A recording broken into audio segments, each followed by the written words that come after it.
खुलुमबाय दिनै जोङो ट्राइबेल राइट प्रटेक्शन एसोसिएशननिफ्राय दानि सोलिनाय टाइमाव जे इलेक्शननि बारहावा लानानै जोंनि माने मोनथायफोरखौ हा हुनि मोनथायफोरखौ फोजोबस्रांनो खालामनो जानो नागिरदों बे सम्पर्कैनो आङो एसे रायजोफोरनो मिथिहोनो थाखाय बे सावरायनायाव बुंनो सानबाय आरोखि दानि बे माबा इलेक्शन माबानि समाव बे माबा पार्टिकुलारलि जोंना बे बिजेपि सरकारा बिजेपिआ बे बर'लेण्डनि 6th शिड्यूल एडमिनिस्ट्रेशनखौ 6th शिड्यूल गभर्नमेन्टखौ सेनानै लानो बिसोरो माने खैसारि खालामगासिनो दङ बिसोर माने सेस्था खालामगासिनो दङ आरो बिनि माबायाव मा खालामदों बिसोरो जे गथै माबानि नन ट्राइबेलनि भटखौ मोनजोबनो थाखाय बिसोरो दा माने नन ट्राइबेलफोरनो 6th शिड्यूलाव माने हा होजोबनायनि बेबस्था खालामगासिनो दं हा होनायजोंनो बिसोरो नन ट्राइबेलफोरनि भटखौ मोनजोबनायनि माने परिकल्पना खालामदों आरोखि दा जोंनि मानसिफ्रा बेखौ माने जोंनि एडमिनिस्ट्रेशनाव थानाय मानसिफ्रा बेखौ दा बिसोरजोंनो माबा हिसाबै माबा गभर्नमेन्ट एलायन्सआव गभर्नमेन्ट सालायदों हिसाबै बिसोरनि बोसोनखौनो लानानै बे आइननि भाबैबाबो बिसोरो बे माने हा एलटमेन्टखौ होगासिनो दङ आरो जोंनि माबाखौ ट्राइबेलनि रिजार्भ हाखौ आरोखि जेखौनाखि ट्राइबेलफोरनि थाखाय बेखौ रिजार्भ खालामनानै होनाय जादों जेखौनाखि बेखौ माने नन ट्राइबेलफोरनो 2003नि उननिफ्राय गोदान फैनाय बे दस्रा माने नन ट्राइबेलफोरखौ बे माबा हा एलटमेन्ट होनो मोना आरो हानि नामजारि खालामनो मोना थेवबो बिसोरो आरोखि माने जायफ्रानाखि 2003नि आगेयाव फैनानै 2003नि आगेनिफ्रायनो पार्मानेन्टलि बनाफाइड पार्मानेन्टलि हा हु लानानै निगाजि माने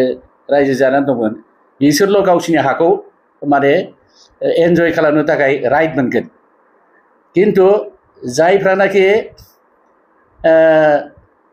इलिगेल भाबै ट्राइबेलनि बे रिजार्भ हायाव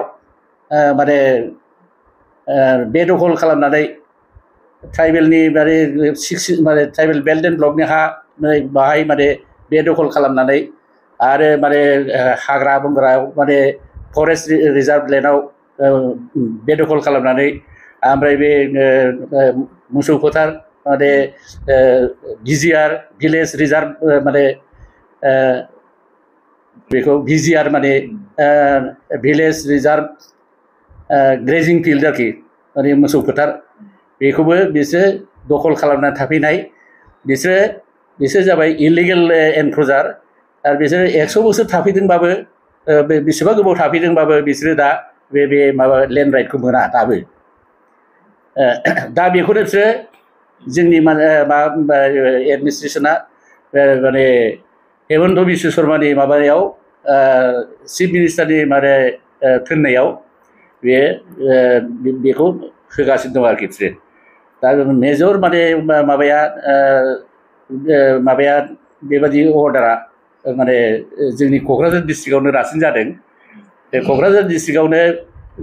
जेरावनाखि बे एनक्र'चारफोर दं बे एनक्र'चारफ्रा बिसोर गासिबो माने बे थांनाय बे मा प्रग्राम लादों बिसोरो मा बैसोमुथि प्रग्राम ना मा लादों मिशन बैसोमुथि नामा बेवहाय बिसोरो माने गासिबो बे हाखौ होजोब्बाय बिसोरो आरो बिनिफ्राय माने दा ओमफ्राय आरो माने बाहेरानिफ्राय कम्पानि फैनाय आदानि आम्बानिनो बे हाखौ माने माबानो माने माबा प्रजेक्ट बानायनो पावार प्रजेक्ट बानायनो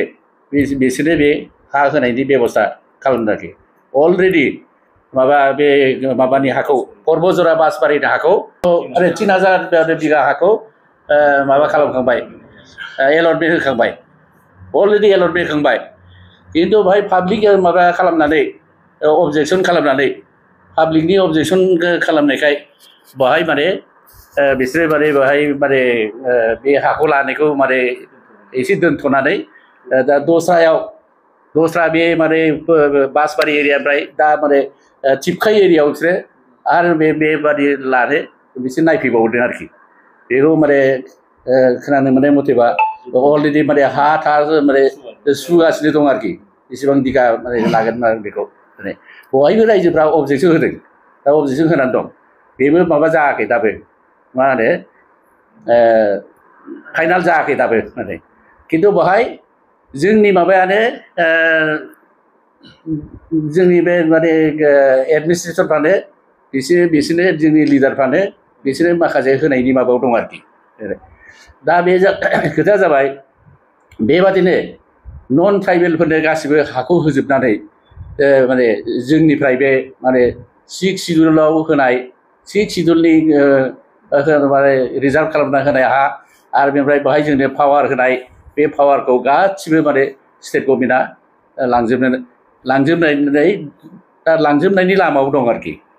लांजोब्बायखौनो होनजासै दा माने बिनि थाखाय चिफ मिनिस्टारा गावनो निजे पाब्लिक मिटिङाव एकदम माने हसिख्राव बुङो माने बिसोरनो नन ट्राइबेलफोरनो बे असमियानो जाथों नेपालियानो जाथों गरखानो जाथों राजबंसियानो जाथों मुसलमानानो जाथों आरो माने आदिबासियानो जाथों माने बयनिबो हा नामजारि आरो हा माबा एलटमेन्ट सेटेलमेन्ट दिब्बय লাগিব होननानै एकदम होथारनांगौ दिब्बय লাগিব सार्केल अफिसारफ्रा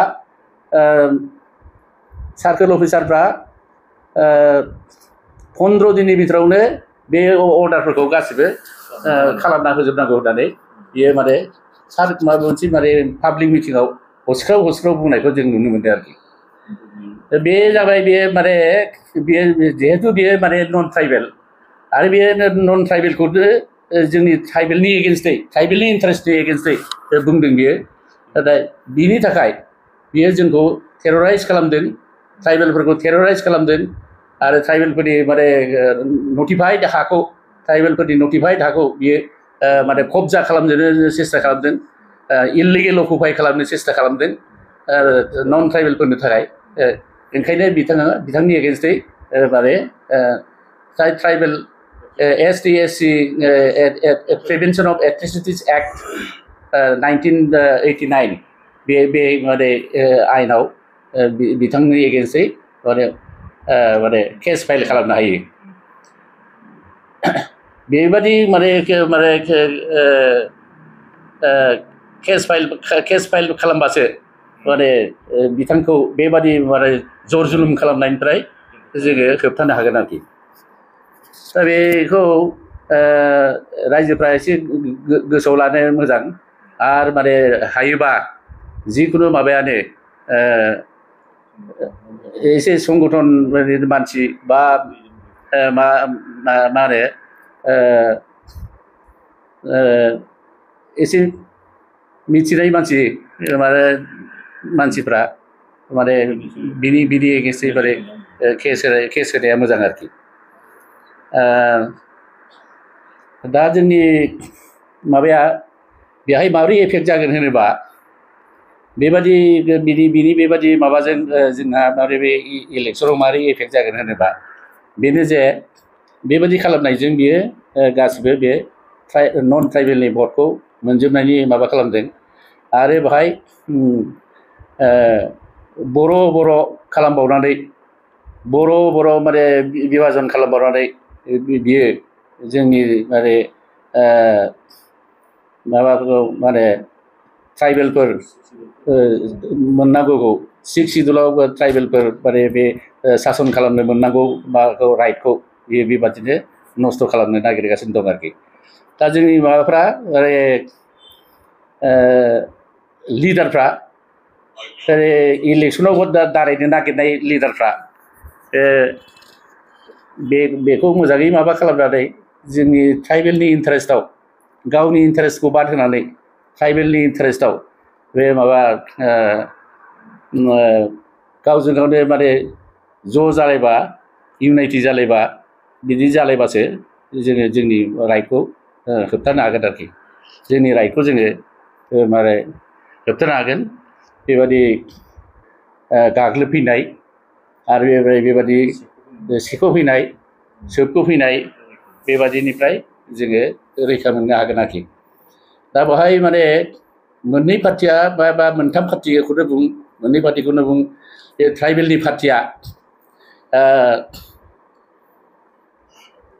पार्टि हिसाबैनो ज' जानांगौ बेबादि खोथा नङा बे गावबागाव पार्टि थागोन खिन्थु बे माबा माने 30टा जे माबा दङ जोंहा माबा रिजार्भ सिट दङ बे रिजार्भ सिटखौ सिट शेयारिं खालामलायनानै बे ट्राइबेलफ्रानो गावसिनि पार्टियाव गावसोर आखायाव लाखिनानै बिसोरो गावजों गावनो उनावहाय एलायन्स जानानै ज' जानानै आरोखि माने माबाखौ सासनखौ माने बिसोर लानो हागौ आरोखि खुंनो हागौ होमबासो जों रैखा जागोन आरोखि नङाबा बिदि गावबागाव इन्टारेस्टखौल' नायनानै गावखौबो गावल' देरहागोन साननाय गावल' माने माबा सासननि माने गोहोखौ मोननाय बेबादि साननाय जुदि माबायोबा बे जानाय नङा जे माने बिसोर सानदोंबा बिसोर माने 50-50 मोनोबाबो बे एलायन्स जानांगौबा बिसोर माने बे माबाजों बिजेपिजों एलायन्स जाहैनानै बे माने बिजेपिजों एलायन्स जाहैनानै आरो सासन खालामनो मोनगोन सानदोंसो खिन्थु बिदि साननाया माने फेलें जागोन माने उनावहाय बिसोरखौ गाहायाव दोनजोबनानै बे माने बिजेपिया गावसोरनो बे माने आसल माबाखौ पर्टफलिय'खौ बिसोर लाजोबगोन आरोखि बे माने जोंनि माबा 6 सिडुलखौ लाखिनायाव जोबोद माबा हेंथा जागोन माने खहा जागोन आरो 6 सिडुलखौ होबथानो हायाबा जोङो ट्राइबेलफ्रा गावनि हा हुनि राइट हा हुनि मोन्थाय गुबुन माने राजखान्थि आरो रांखान्थि जेरावबो कालचारेल जेरावबो माने जोंहा जोङो माने जौगानायनि माबाखौ बा जोंनि बेखौ माबाखौ मालायफोर गाग्लोबफैनायखौ जोङो होबथानो हानाय नङा आरो जोङो जोंनि अस्तित्वआ माने बे हिसाबै माने लासै लासैनो गोमोरलांगोन आरोखि बिनि थाखायनो जोङो आल्टिमेटलि जोङो दा फैगौ इलेक्सनाव ज' जानो थाखाय सांग्रां जानाया मोजां ज' जानाया मोजां आरो बिनिफ्राय इमिडियेटलि बे दानि माबाफ्रा जाय दा माने सासनाव दं बिसोर माने बे आयेन बिरुदि जानला मोनला हा होलाबायनायखौ बन्द' खालामनांगौ आरो बेखौ माबा खालामनानै आपिल खालामनानै आं आंनि बुंनायखौ फोजोबनाय जाबाय।